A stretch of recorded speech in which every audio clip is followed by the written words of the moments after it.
Desde los tiempos de la República, Cuba tuvo un sistema educativo bien estructurado que se solidificó en 1940 con la reforma constitucional y que potenció que a finales de 1958 ya Cuba contara con varias universidades distribuidas por todo el país, que tuviéramos uno de los índices de analfabetismo más bajos de todo el continente y que el nivel educativo promedio en el país estuviera por encima de muchos países de Europa. Con la llegada al poder de Fidel Castro en 1959, se sucedieron muchos cambios en el sistema educativo cubano, desde el acceso a la educación, como los diferentes programas de formación de maestros, muchos de ellos emergentes e ineficientes, dado a la urgencia de formar nuevos profesionales a partir de la migración de los maestros y de los buenos maestros, sobre todo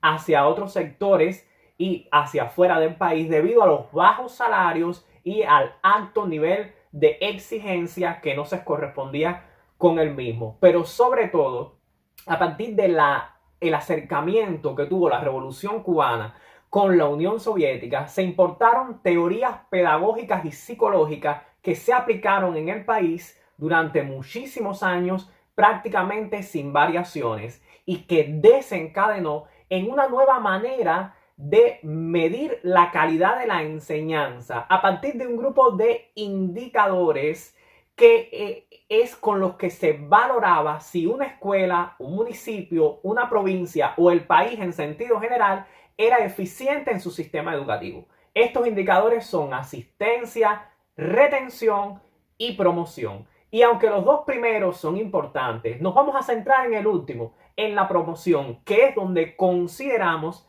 que está el problema de la educación en Cuba. Sí, señores, el promocionismo es la causa fundamental del deterioro del sistema educativo cubano y de la educación que tiene la sociedad cubana en sentido general. En teoría, ¿cómo funciona esto? ¿Qué basamento tiene este promocionismo? Bueno, en teoría, los maestros, las escuelas serán mejores en función de la cantidad de estudiantes que aprueben y pasen de grado. Por lo tanto, un maestro se valora en función de cuántos estudiantes aprueben, cuántos estudiantes aprendan, porque que aprobó se supone que es porque aprendió. Pero en la práctica esto no funciona de esta manera.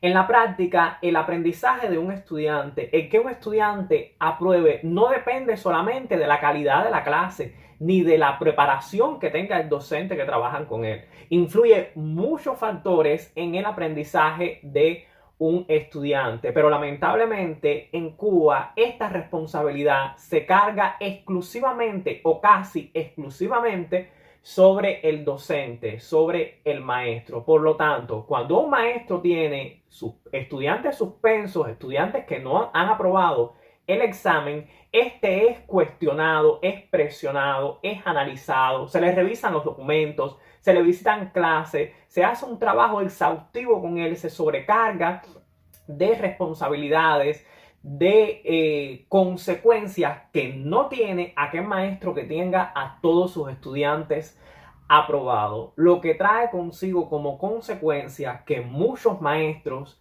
no todos afortunadamente, porque hay muchos maestros de vergüenza en Cuba todavía y muchos buenos maestros quedan aún en las aulas, algunos maestros cometen fraude, les regalan los puntos a los estudiantes y los aprueban. Este fraude va creciendo, no solo se queda ahí. El maestro da un número de aprobados, la escuela da un número, el municipio da un número, y así todo el mundo maquilla estos resultados para salir mejor en las inspecciones, en los análisis que se hacen a todos los niveles. Pero ojalá esta mentira se quedara aquí. Ojalá la única consecuencia que tuviera este promocionismo es que nos engañemos, que engañemos al mundo sobre los resultados reales de la educación en Cuba. Lamentablemente esto trae muchas otras consecuencias, como es que el estudiante al final se da cuenta de que va a aprobar, más tarde o más temprano va a ser aprobado por el maestro, y esto trae consigo desmotivación, poco interés por el estudio, que no le preocupe prepararse, si sabe que al final va a aprobar. Y como esto se ve en todos los niveles, desde la primaria hasta la universidad, también influye en la formación de maestros. Por eso cada vez se gradúan maestros con menor calidad, aunque siempre existen sus excepciones. Sí, señores, lamentablemente el problema de Cuba en función de la educación está en la promoción, en ese promocionismo que existe a todos los niveles. Y seguramente después va a salir alguien en la mesa redonda y va a decir, no, la educación no es promocionista porque en tal provincia suspendieron tantos estudiantes. Yo les aseguro a ustedes que esos estudiantes que todavía hoy en Cuba suspenden y que se dan suspensos en los informes de promoción son por dos razones solamente. Número uno, o porque no hubo forma humana de ponerle una nota, ya sea porque el estudiante estuvo ingresado y no fue a la escuela, o porque no se pudo visitar, o porque fue un desastre total, porque no hubo manera de justificar un fraude, o porque ese buen maestro que todavía queda en la escuela cubana se puso en 3 y 2 y decidió asumir las consecuencias de no aprobar, de no regalar la nota porque todavía se respeta. Lamentablemente este no es la generalidad y la mayoría de los estudiantes en Cuba hoy pasan de grado, promueven sin tener la preparación, sin tener el conocimiento para poder maquillar ese número y tener buenos resultados y que el maestro y la escuela no se busque problemas con las instancias superiores. Solución de este problema, hacer nuevos indicadores para medir la eficiencia. Que la promoción no sea un número frío, sino que se mida la calidad en esa promoción. Que se realicen exámenes externos para poder medir esta calidad, garantizando la legalidad y evitando que se produzca fraude en esta medición de la eficiencia y garantizar así la recuperación de los estándares educativos que antiguamente ostentábamos cuando Cuba era todavía una república. Quizás con la recuperación de nuestra república, con la restitución de la Constitución, en pocos años logremos recuperar estos estándares modificando todo este sistema educativo, todos estos programas, todas estas horas lectivas que se dedican a el adoctrinamiento, a otras cuestiones ajenas a lo que debe dedicarse una escuela. Si te ha gustado el video, apóyame con tu like, suscríbete y activa las campanitas de notificaciones. Nos vemos, chao.